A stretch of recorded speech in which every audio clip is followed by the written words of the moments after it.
Triple captain, free hit, wildcard, and bench boost. When is best to use these remaining chips in FPL?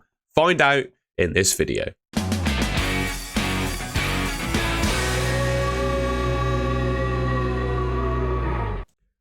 Now, before I get into the video itself, I just wanted to caveat things by basically saying I don't think there's a one-size-fits-all answer to the question, when is best to play your remaining chips, right? Everyone's team is going to be slightly different.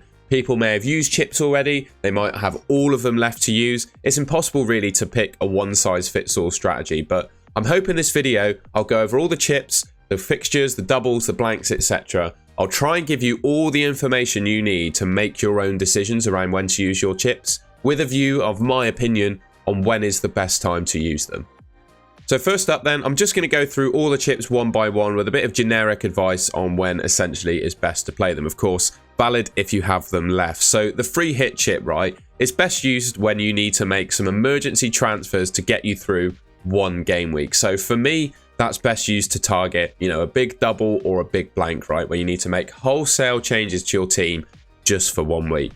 The wildcard, similar sort of concept. However, obviously, the changes you make on your wildcard last for the long term. That's your team for the foreseeable. So it's best used in times when your team is in need of, long-term wholesale changes, right? You've got players, lots of players that are underperforming or injured. You could potentially use it in times of fixture swings as well. 3 or 4 good teams have really good fixtures. That's a good time to use it. You can also use the wildcard in collaboration with the bench boost. So you can wildcard before a double game week, setting your team up to then hit the bench boost button, maybe having 15 players that have a double game week. That's a potential way of using it. But yeah, basically targeting the fixtures or when your team needs wholesale long-term changes.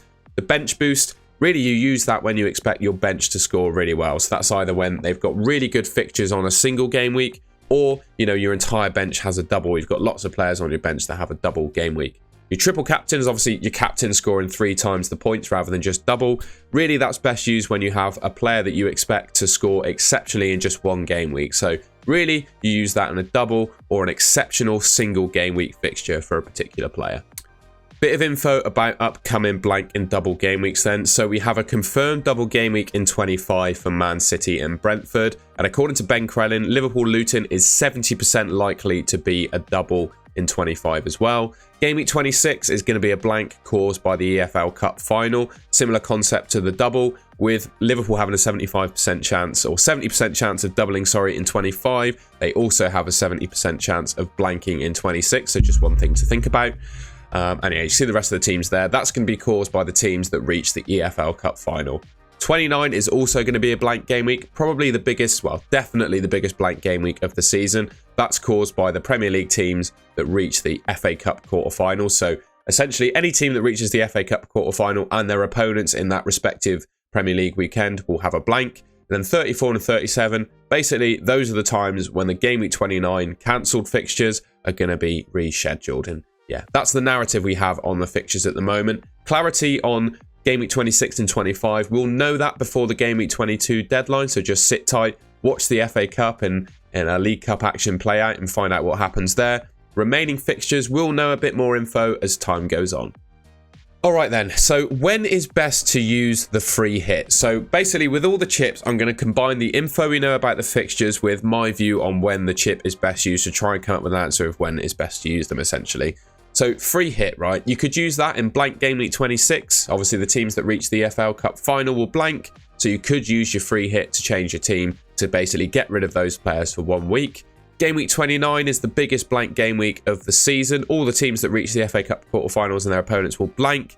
So I'd imagine we have a lot of players in our FPL teams that will probably reach the FA Cup quarterfinals, right? Good players playing for good teams. It's likely that's going to happen. So for me personally, I think game week 29 is my favourite opportunity to play the free hit chip.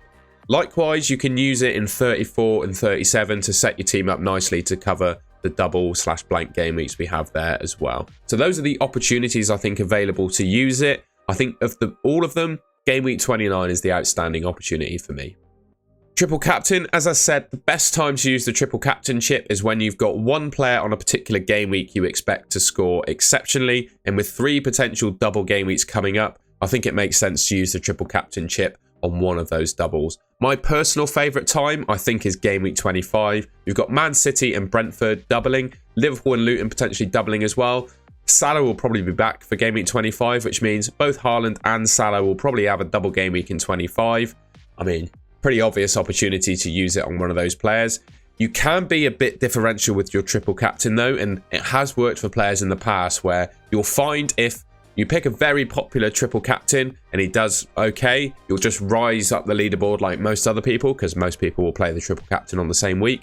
You could, however, take a punt on a player that most people won't triple captain, in the hopes that if they score well, it will propel you more up the leaderboard than someone, you know, as a more popular pick. That's happened in the past. You know, popular triple captains have been Salah or Rashford in previous seasons. Other people have gone for Kevin De Bruyne in similar game weeks and actually had a bigger rise from Kevin De Bruyne hauling than the likes of Salah and Haaland in the past. So just one thing to consider there on the triple captain.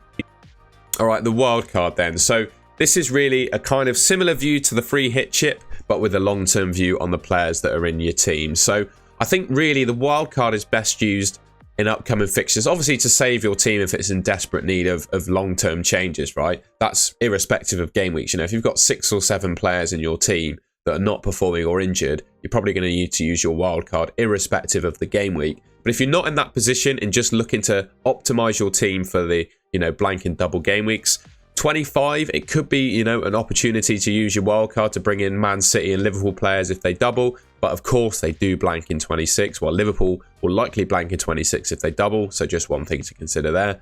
You could use it in conjunction with the bench boost. So potentially wildcarding in 33, bench boost in 34, wildcard in 36, bench boost in 37 to prepare yourself for, you know, the doubles. I didn't include blank game week 29 in there, but you could potentially dead end your team into that big blank game week in 29 and then wildcard in 30 to set yourself up for these doubles in 37. That's another way to play it. For me, I'm not quite sure when the best time to use my wildcard chip is.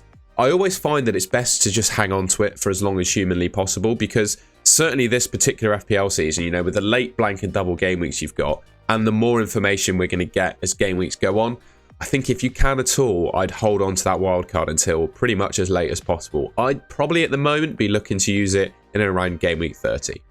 The bench boost then, sort of spoke about it when going through the wildcard. For me, of course, it's going to be used when you expect your bench to score well, and of course can be used in conjunction with the wildcard. So you could wildcard it in a game week before the double and then bench boost in the double with 15 players that have a double game week. And obviously, I think a good potential time to use the bench boost is game week 34 or 37, the two biggest double game weeks of the season. I think it makes sense to use the bench boost there. I'm really considering, I've just mentioned game week 30 in the previous slide, but you could wildcard in 36, smash the bench boost in 37 and absolutely optimize your team for the double game week, because in reality, you've only got 2 game weeks left after that. And if you're stuck with a really powerful bench for 37, it probably means your team's all right for 38 as well. So yeah, potentially wildcard 36, bench boost 37 could be a way to play it. I think I like using the 2 chips in conjunction with one another. I think it's a really good opportunity to gain some ground on other people who might have used them already. So yeah, just some thoughts there on the bench boost. All right, and that's the end of the video. Like I said at the start, it's a little bit non-committal on chip strategies, you know, best times to use your chips, etc. Purely because it's a really hard one to answer that. You know, it's not a one-size-fits-all thing. We've all got different teams, we've used different chips already, and it's really hard to say, you know, this is exactly the time when you should use your chips, because, you know, it applies differently to everyone. But hopefully this video gives you all the information you need about the chips themselves and the fixtures we've got coming up to help you formulate a plan that relates to your specific team. If you enjoyed the video and found it useful, please leave me a like rating. Let me know in the comments, you know, what your thoughts on the chip strategy are with your team. And subscribe, it should be just there, to the Goal and Gold channel if you want to see more content from me. And I'll catch you in my next video.